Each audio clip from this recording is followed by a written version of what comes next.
Welcome you all to the course on Gender Studies. This is the second episode in the series. Let me tell you the three objectives that I have framed for this episode on gender and sociology. The first objective is to introduce the students the meaning of society, sociology, and socialization. The second objective is to make them comprehend the two theories involved in the process of socialization. The third objective is to inform them of the scope and limitations of this process of socialization.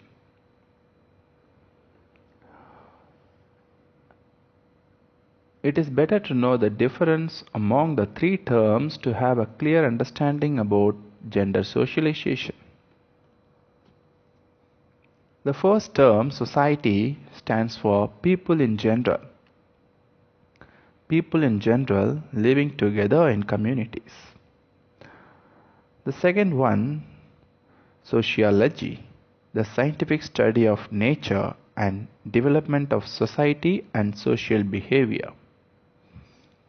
The third one is socialization, which means the process by which a child learns to behave in a way that is acceptable in their society. So our focus is on the third one, socialization, which is a process, depends on the child's learning the behavior that is admitted or acceptable in the society. So it focuses on childhood's learning process and its gradual mobilization in the society. Thus, unlike society and sociology, socialization studies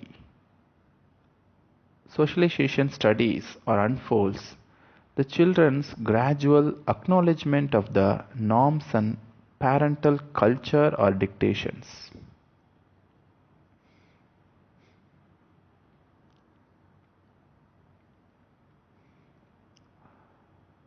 In studying the sociology of gender, Simone de Beauvoir, a French writer's idea, one is not born woman but one becomes woman, is vital and fundamental to understand the socialization process.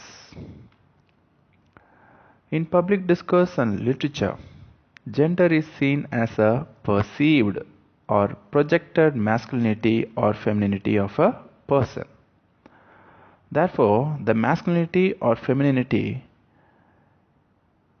is cultural, social, or psychological formation, and this projection becomes practice. One is not born as a male or female. It is the construction of the society that determines what the traits the person is expected to possess. In course of time, the child assumes the projection as if it is natural, though it is a projection. Further, gender is embedded so thoroughly in our institutions, our actions, our beliefs, and our desires that it appears to us to be completely natural. It is the fact that different genders exist in the world. These genders are differently placed within social reality, such that various processes impact them differently. There are many genders in the world, lesbian, say for an example. There are many genders in the world, for example, lesbians, gay, bisexual, transgender, male and female. Society explains this difference in such genders. Stating difference is the process of how individuals learn to become masculine or feminine in their identities, appearance, values, and behavior. Therefore, every gender seeks for its recognition and, if needed, reorganization. Now, what is socialization? It is a process that focuses how the individuals learn the culture of the particular society they live in. For example, the children are exposed to experience things outside and internalizing inevitable behavioral patterns either consciously or unconsciously. They learn the framed norms. It can also be said as culture. Culture stands for language, rules of behaviors, or sets of knowledge, etc. It is a pattern designed by the society for its members to practice. Now let us get into the evolution of socialization, how it evolves. Socialization begins even in infancy or childhood. It is known as primal stage. In this stage, it begins as an interaction between adults and children. The adult stands for parents. It is yet a lifelong process. In the adult or the stage of growing up, the boys or girls face new situations and experiences and so learn new aspects of femininity or masculinity through their lives. Socialization has two theoretical perspectives. Let us know the basic difference between literature and theory in the societal perspective, in the sociological perspective. Literature can be assumed as a reproduction of society. As we know, it is a reflection of life. And theory is a point of view to understand how something is produced. Otherwise, to understand the how of literature. It explains the ways, manners in which the reproduction occurs. Therefore, socialization is an approach to understand how the gender is constructed in the society. As I told you before, it helps a lot in understanding the basis of gender studies. There are two views in socialization. They are social and psychological viewpoint. The first one, role learning theory or sex role theory, is a sociological perspective in socialization process. The second one is psychoanalytical theory, as the title symbolizes a psychological standpoint. Let us first examine about the role learning theory. In this perspective, family is treated as a vital importance in gender socialization. Primary socialization process occurs in the family where the children learn the appropriate behavioral roles for their respective sex. It often happens through interaction with elders, especially parents. It is an interaction between children and parents. For an example, clothes are gendered. We apparently see that men and women do not wear the same type of clothes. Even there is a distinction between the colors they prefer or they are given. The boys are to choose blue while the girls prefer pink. Toys are chosen for the children in accordance with their apt mindset as parents prefer. For example, gun for boys and kitchen set for girls to play. In the adolescent stage, parents act as a role model. In the adolescent stage, the parents act as role models to imitate the behavior. Sometimes they are taken as ideal too. The ideal world of the child is thus taken as reality. For example, games such as mummies and daddies as role plays. The male child shouts at female to surrender as if the father does in the game. Even the system of rewards and punishments vary from girls to boys. For an instance, if girls wear pretty dress, they deserve claps or applause. But playing football or climbing trees are shunned. They are cautioned or admonished. Boys, while fighting bravely, get claps and applause. But playing with dolls, they are cautioned or admonished.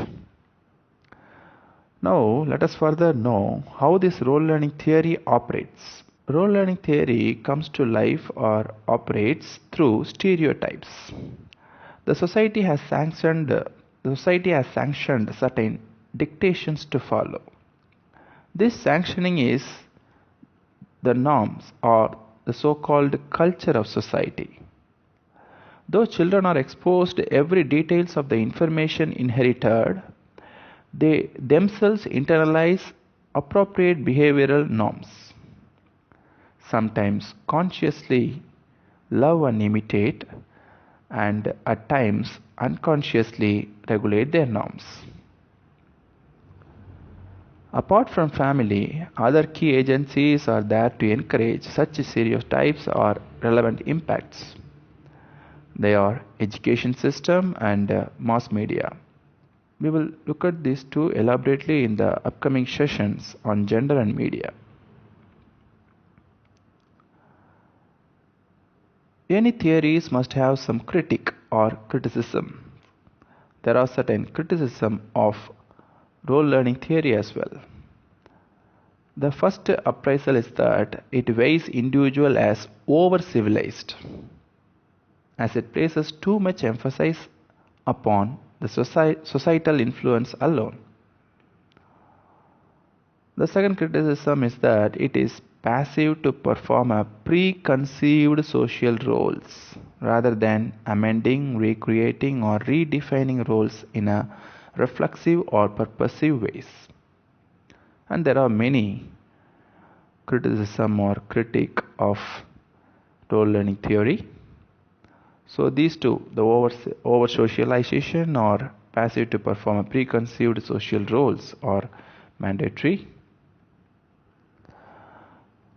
Now let us move on to the second theory in the socialization process. It is psychoanalytic theory. It also stresses the vital importance of family situation like role learning theory, but focuses much on mother-child relationship and its role in gender studies. It penetrates deep into the question of how gender inequality is reproduced through society. It penetrates deep into the question of how gender inequality is reproduced throughout society. Freud opines that child has less emotionally dependent upon its mother, but it occurs in contrasting ways for boys and girls individually. Let us first look at the relationship between girl and mother. The girl and mother experience each other alike and find no difference as far as gender goes. Girls are closely attached to mother for longer. Most importantly, girls' developing sense of self or personhood is interrelated with those of other people. They engage with a stronger basis for experiencing another's needs and feelings as one's own. In short, they are empathetic. Now, let us look at the boys and mother psychological relationship or bondage. Unlike girls, boys and mother experience each other as opposites. The boy's sense of self is a kind of more abrupt break from their attachment to their mother. a kind of alienation, we can say. The sense of masculine self develops against mother's femininity, unlike the girl's similarity basis. Now we can possibly get two psychological outcomes. The first one is that the self-identity of boys or men is less bound up with those of other. Therefore, they become emotionally independent and autonomous in their personal relationship. Mother's primary role in socialization is to generate a psychology and ideology or stereotype of masculine dominance and feminine subordination. Let me repeat. Mother's primary role in socialization is to generate psychology and ideology of masculine dominance and feminine subordination. It is a fundamental feature of the reproduction of gender inequality, where masculine dominance and feminine subordination is a great discourse. Let us sum up the points that socialization theory brings to light. Number 1. It explains the ways in which individuals learn their femininity and masculinity in social context. Number 2. It is a concept to understand how individuals socially acquire their gender identity. Number 3. It rarely implies the adherence to the wider tenets of role learning theory.